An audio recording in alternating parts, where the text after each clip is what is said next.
Précédemment, dans Macaron Cassis Violette. Qu'est-ce que vous avez glandé? Les gauchistes ont fait des affiches pour appeler à manifester contre le racisme. Pour notre nouvelle campagne de communication, on a utilisé de vrais shootings faits par de vrais photographes. Ces affiches ont fait polémique. C'est à votre tour de subir une campagne antisémite alors que vous n'êtes même pas juif. Oh Dieu mon garde, bien heureusement non. Monsieur Zigarou, qui a été représenté sur une de ces affiches, a déclaré avoir l'habitude des persécutions depuis 1944.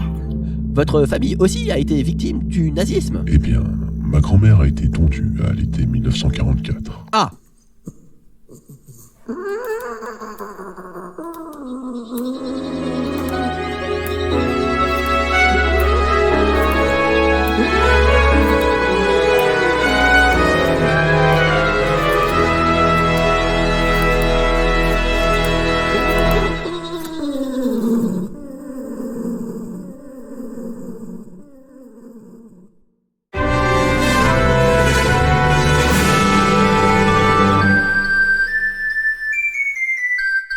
Mes chers compatriotes, nous rentrons dans une nouvelle ère.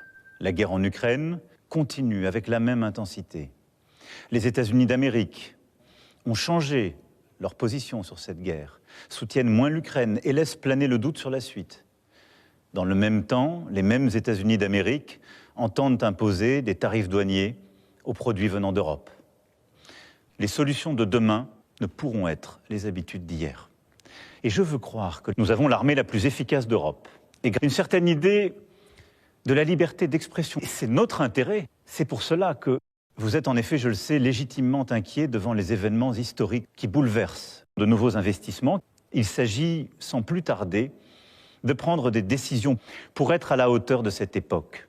J'invite toutes les forces politiques, économiques qui luttent avec courage. Ceci nous protège beaucoup des financements privés, mais aussi des financements publics. Bien au contraire, il faudra des réformes, des choix, du courage. La patrie a besoin de votre engagement. Nous sommes dotés de capacités de dissuasion nucléaire. Quoi qu'il arrive, la décision a toujours été et restera entre les mains du président de la République, chef des armées. Et j'espère que nos enfants récoltent demain les dividendes sur notre agriculture, notre recherche, notre industrie, sur toutes nos politiques publiques. Vive la République, vive la France. Ah, c'était bon. Oh oui, encore une magnifique intervention du président de l'Élysée. Avec un tel discours, il va pacifier toute l'Europe en un rien de temps. Ah, c'est quoi ce truc brûlant par terre? Oh non, ils ont encore mis de l'antisémitisme partout.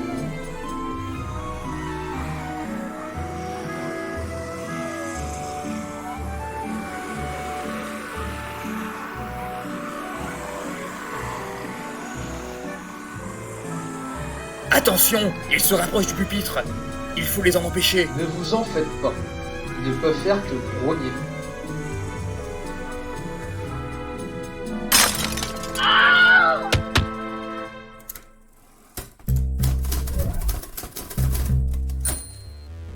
Mesdemoiselles, mesdames et messieurs, bienvenue dans cette nouvelle édition du Barbarie du Soir. À la surprise générale, les ministres morts-vivants se sont exprimés publiquement ce jour.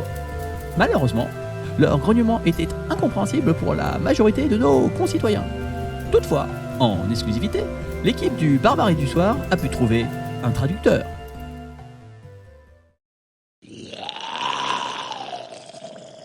Bien entendu, la situation internationale est préoccupante.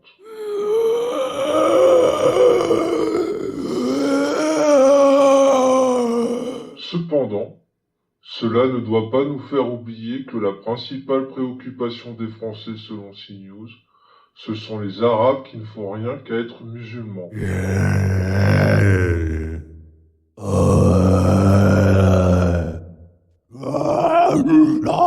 Il faut donc faire une loi arbitraire pour interdire aux femmes voilées de participer aux compétitions sportives.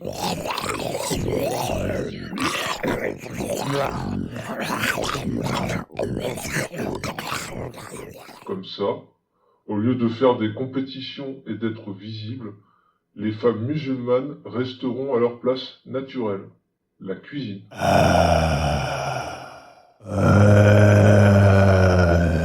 Tout le monde sera content, les bons Français et les islamistes.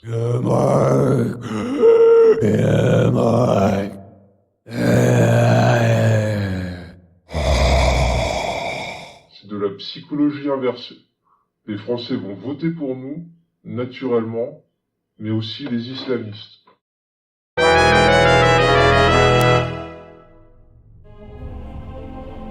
J'ai trouvé votre discours excellent. Tout à fait. D'ailleurs, j'ai un projet, créer une internationale de l'islamophobie.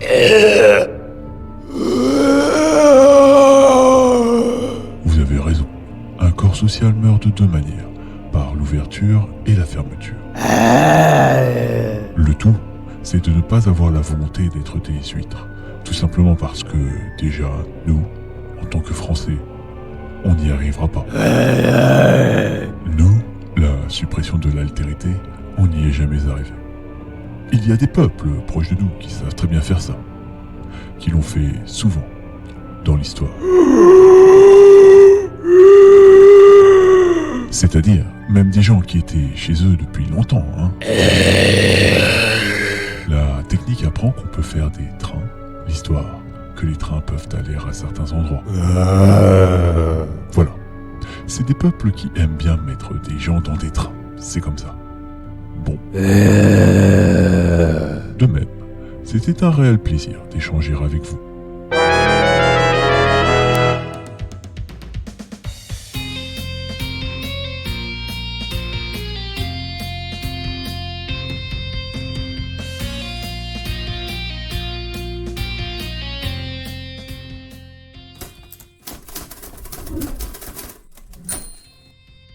Pour répondre à la honteuse manifestation contre le racisme organisée par les gauchistes, je reçois Monsieur Zigarou, qui a une importante annonce à faire. Bonsoir, Monsieur de Barbarie. Vous êtes connu pour défendre les belles valeurs de la France traditionnelle. Vous souhaitez donc organiser la résistance contre l'extrême wokisme. Tout à fait.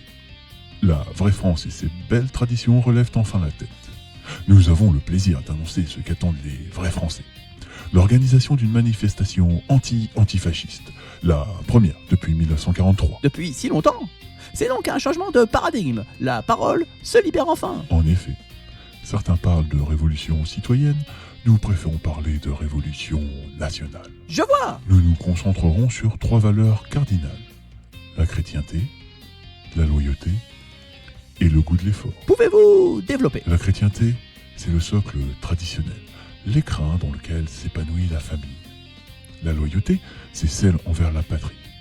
Et le goût de l'effort, c'est parce qu'on s'élève par le travail. Un bien beau projet. Le régime nouveau sera une hiérarchie sociale. Il ne reposera plus sur l'idée fausse de l'égalité naturelle des hommes, mais l'idée nécessaire de l'égalité des chances données à tous les Français de prouver leur aptitude à servir. Ceux qui prétendent que votre parti est toujours l'héritier des pétainistes qui l'ont fondé n'ont pas compris que vous avez bien changé. Nous sommes désormais le dôme de fer qui protège nos concitoyens juifs.